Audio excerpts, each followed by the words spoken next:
ओम श्री गणेशाय नमः। चतुर्थी तिथि भगवान गणेश और चौथ माता को समर्पित होती है और आज के दिन व्रत रखकर भगवान गणेश की पूजा करके भगवान गणेश और चौथ माता को कथा सुननी चाहिए। भगवान गणेश जी की कृपा से रुके और अटके सभी काम बन जाते हैं और कोई भी बाधा नहीं आती है। भगवान गणेश अपने भक्तों के सभी मनोकामनाएं पूर्ण करने वाले हैं।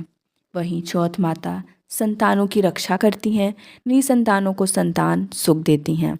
आज के इस वीडियो में आप सुनेंगे संकष्टी चतुर्थी के दिन सुनी जाने वाली चौथ माता की कथा। तो आइए सुनते हैं चौथ माता की कथा।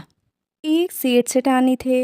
उनके एक बेटा और बहू थे। बहू सबको भोजन करा के फिर स्वयं भोजन करती। एक पड़ोसन ऐसी भी थी जो रोज पूछती कि बहू आज क्या बनाया खाया है। बहू कहती ठंडो बासी।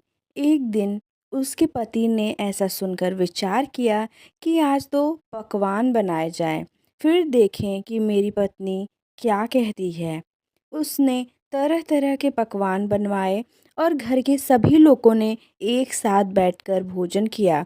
आज भी पड़ोसन ने पूछा तो बहू ने कहा ठंडो बासी। सेठ के लड़के ने सोचा हो न हो कोई बात अवश्य है जिससे कि मेरी पत्नी ऐसा कहती है। उसने पत्नी से पूछा तुम रोज ठंडो बासी खाया ऐसा क्यों कहती हो, जबकि अपन सब ने एक साथ बैठकर कई तरह के पकवान खाएं। उसकी पत्नी बोली अपन जो खा रहे हैं वह बाप बूढ़ों की कमाई है। जिस दिन आप कमा कर लाओगे उस दिन मैं समझूंगी कि ताज़ा भोजन कर रहे हैं।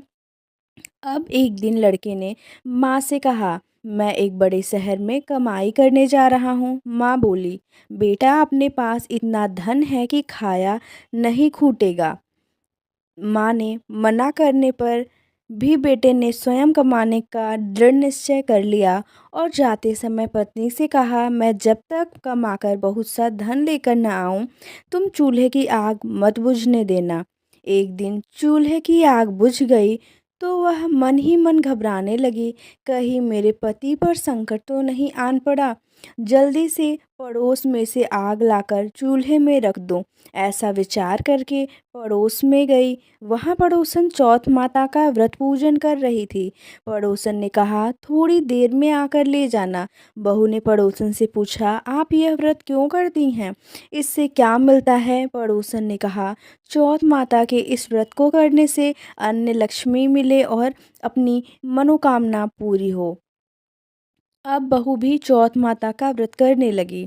दीवार पर चौथ माता बनाई। उस दिन घी गुड़ का चूरमा बनाकर रात्रि को चंद्रमा को अर्घ्य देकर भोजन करती।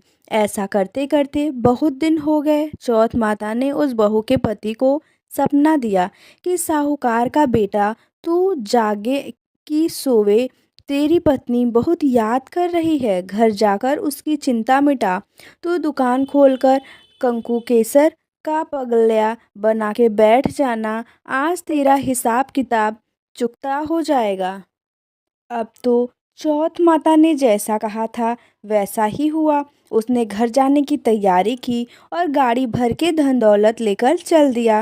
रास्ते में एक बड़ा सा काला नाग फन फैलाए बैठ गया और कहने लगा आज तो मैं तुम्हें डसूंगा, छोड़ूंगा नहीं। आज तेरी आयु पूरी हो गई है। सेठ ने लड़के से कहा आज चौथ माता ने मुझे सपना दिया तो मैं पत्नी से मिलने घर जा रहा हूँ। वहाँ मेरी पत्नी बहुत चिंता कर रही है, मैं उससे मिलकर जरूर आऊँगा, तब तो मुझे डस लेना। नाग ने कहा तुम शपथपूर्वक कर कह कर जाओ तो मैं तुम्हें जाने दूंगा, परंतु लौट कर नहीं आए तो तुम्हारे घर आकर मैं तुम्हें डस लूंगा। इस प्रकार सर्प को वचन देकर वह अपने घर पहुंचा।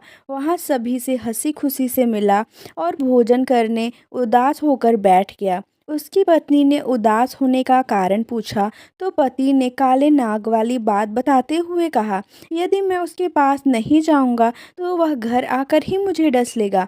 पत्नी बहुत चतुर थी। उसने कहा कि आप घबराओ नहीं, लेट जाओ, मैं एक उपाय करती हूँ।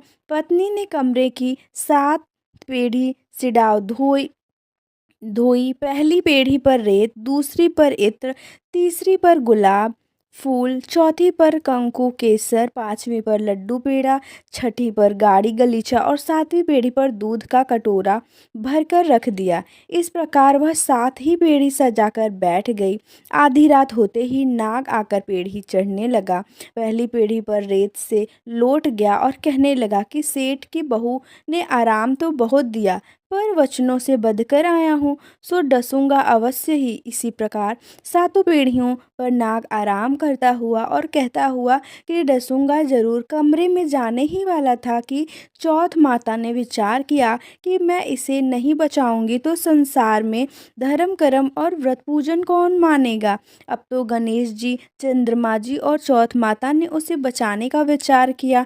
चंद्रमा जी ने उजाला किया, चौथ माता ढाल बनी और गणेश जी ने तलवार लेकर नाग को मार दिया और ढाल से डंक दिया। अब बहू भी थकी हारी सो गई। दिन उगा तो लोग बेटे से मिलने आए, परंतु बेटा बहू तो उठे ही नहीं थे। बहुत देर हो गई तो माँ उन्हें उठाने गई। माँ ने सातों पीढ़ियों पर जो कुछ देखा तो बहुत घबराई और बेटा बहू को आवाज़ लगाई। बेटा बहू उठे तो देखा कि एक ढाल तलवार वहाँ पड़ी है। वह ढाल उठाई तो वहीं काला नाग मरा हुआ पड़ा है। बेटा बहू ने सोचा कि आज तो धर्म कर्म की आड़े आए जो भगवान गणेश जी और चौथ माता ने अपनी रक्षा की। हे चौथ माता, आपने जैसे सेठ के बेटे बहू की रक्षा की, वैसी सबकी रक्षा कीजिए। बोलो चौथ माता की जय।